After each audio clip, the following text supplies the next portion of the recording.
Hey guys, welcome to Hope's vlog. Back on Sunday the 16th, my sister and I went to the Wright Museum of World War II in Wolfboro, New Hampshire.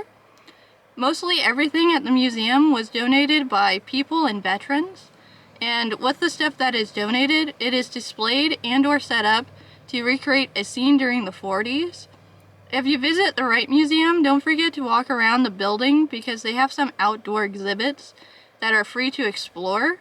And check out the museum's website to see what special exhibits they have on display.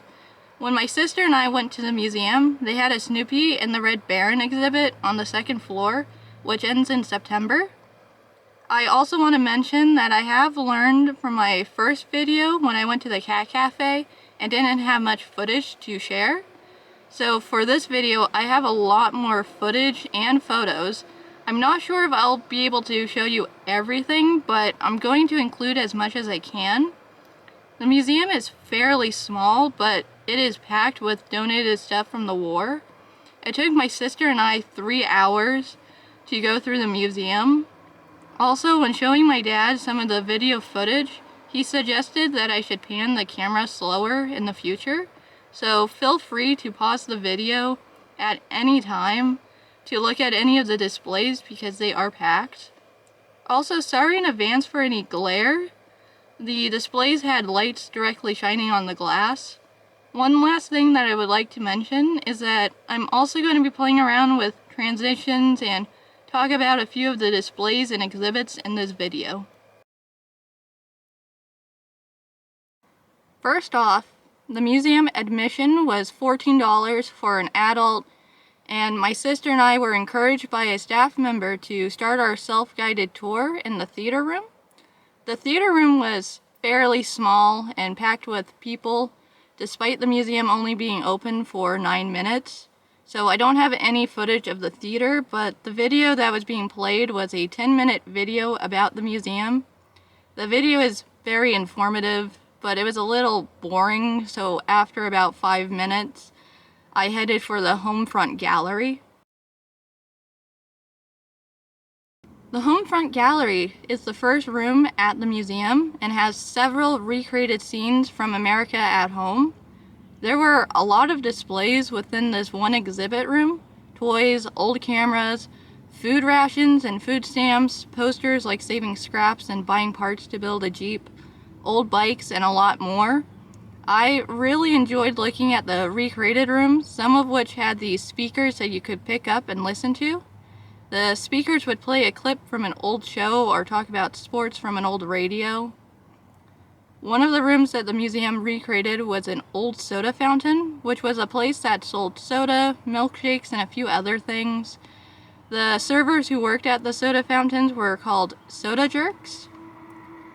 There were 2 other recreated rooms in the home front gallery: that the 1945 kitchen,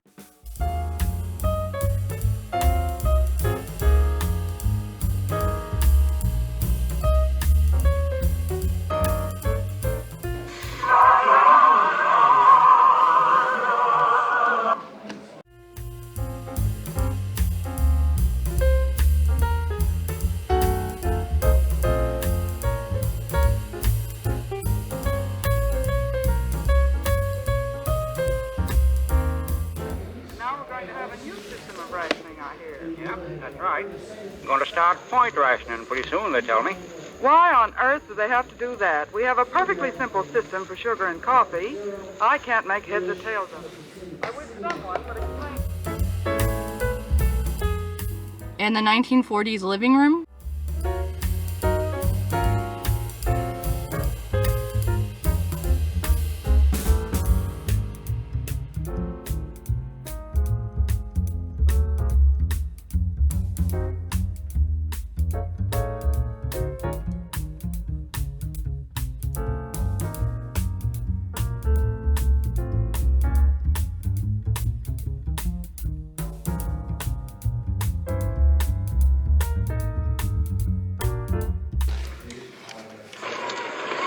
The cavalcade of sports is on the air. Gillette presents the World Series.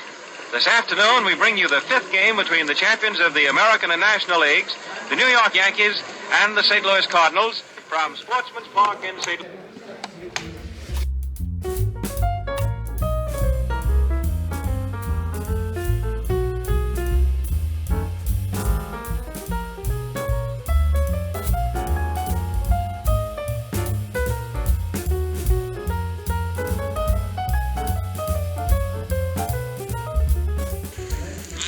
Americans. As you know, I have recently come back from a trip of inspection of camps and training stations and war factories. The main thing that I observed on this trip is not exactly news. It is the plain fact that the American... However, the most elaborate exhibit in the Homefront Gallery was the 5-cent store, which recreated a typical general store from the 40s. The exhibit was packed with a lot of items that a 5-cent store would have sold, like toys, garden seeds, and home goods.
One of the display tables had civil defense helmets, which I did pan a little too quickly around the table and made it hard to read the display description.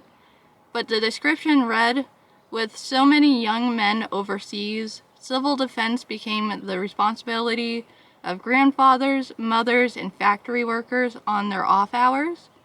Badges indicated the many roles required for civil defense, such as air raid warden, messenger, and rescue squad.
There was also a small display about the American-Japanese concentration camps, which isn't often taught in classes, or at least my school never taught their students about the American-Japanese relocation, or Order 9066, after the attack of Pearl Harbor.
The next area of the museum was the Time Tunnel, which is a long hallway with small alcoves going through the years 1939 through 1945, showing off different news and pop culture throughout the war. I won't bore you by going through each room because even though the rooms were small for each year, the rooms had a lot of stuff on display. However, my favorite exhibits in the Time Tunnel were the comic books displayed in 1940, a poster about how America will continue to fight for liberty in 1943, and the 1939 Wizard of Oz movie theater display.